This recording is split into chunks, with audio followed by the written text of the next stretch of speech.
ഒത്തിരി പുതിയ കാര്യങ്ങൾ, കൃഷി സംബന്ധമായിട്ടുള്ള കുറേ പുതിയ കാര്യങ്ങൾ, അതുപോലെ കൃഷി പ്രോഡക്റ്റ്, അതിൻ്റെ ശുദ്ധീകരണം, അതിൻ്റെ നല്ല രീതിയിലുള്ള ഉൽപ്പന്നങ്ങൾ ഉണ്ടാക്കുന്ന രീതികൾ, അതുകൊണ്ട് മനുഷ്യൻ കഴിച്ചാൽ ഉണ്ടാകുന്ന ഗുണഫലങ്ങൾ, പിന്നെ ഇവിടുത്തെ കൃഷി ഐറ്റം, അതായത് പ്രകൃതി ജൈവ കൃഷി രീതി, അത് മനസ്സിലാക്കാൻ കഴിഞ്ഞു. അത് ഗുണപ്രദമാണ്, മനസ്സിലായിട്ടുണ്ട്.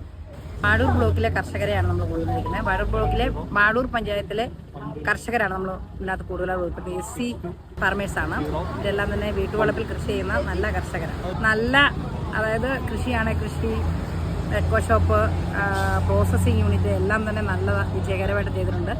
ഞങ്ങൾക്ക് ഇത് അവിടെ പ്രാവർത്തികമാക്കണമെന്ന് വളരെ താല്പര്യമാണ്. വിവിധ പരിപാടികളിൽ പങ്കെടുത്തിട്ടുണ്ട്. ഇതേപോലെ പഠനയാത്രകൾ. എനിക്ക് വളരെ വ്യത്യസ്തമായ ഒരു അനുഭവമാണ് ഇന്ന് ഇവിടെ വന്നപ്പം തോന്നിയത്.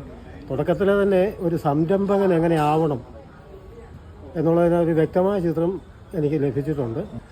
അപ്പം എനിക്കതൊരു പ്രചോദനം കൂടിയാണ്. ഭാവിയിൽ എനിക്കും ഇതുപോലൊക്കെ ആകണമെന്ന് ആഗ്രഹമുണ്ട്. പിന്നെ ഫീൽഡൊക്കെ വളരെ വ്യത്യസ്തമായ, ഇതുവരെ പോയിട്ടുള്ളതിലൊക്കെ വളരെ വ്യത്യസ്തമായ ഫീൽഡാണ്.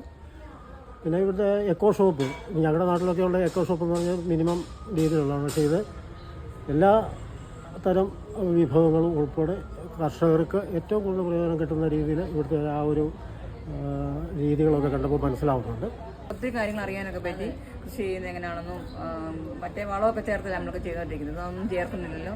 ഒത്തിരി ഇതെല്ലാം കാണാനും കേൾക്കാനൊക്കെ പറ്റി. അത് കാശ് കൊടുത്ത് മേടിക്കാൻ പറ്റിയല്ല, അതുപോലത്തെ അറിവുകളാണ് നമുക്ക് പറഞ്ഞു തന്നിട്ട്. ഒരു സീഡ് മുളപ്പിച്ച് കഴിഞ്ഞിട്ട് അതിൽ നിന്ന് വരുന്ന ആ ഫലം അത് ഏത് രീതി അതെടുത്ത് ഇവിടെ തന്നെ നേടാൻ തന്നെ അത് പ്രകൃതിദത്തമായിട്ടുള്ള അതിൻ്റെ വളങ്ങളെല്ലാം അത് ഏത് രീതി കൈകാര്യം ചെയ്യണം, എങ്ങനെയുള്ളത് നമുക്ക് ആ വളങ്ങൾ വരെ ഇവിടെ ഉൽപ്പാദിപ്പിച്ച് ആ സീഡ് മുളപ്പിച്ച് അതിൻ്റെ ഫലം എടുത്ത് അത് ഇവിടെ തന്നെ പ്രോഡക്റ്റ് ആക്കിയിട്ട് നമുക്ക് ഭക്ഷ്യയോഗ്യമാകാവുന്ന രീതിയിൽ ഞങ്ങൾക്കത് കാണിച്ചു തന്നു.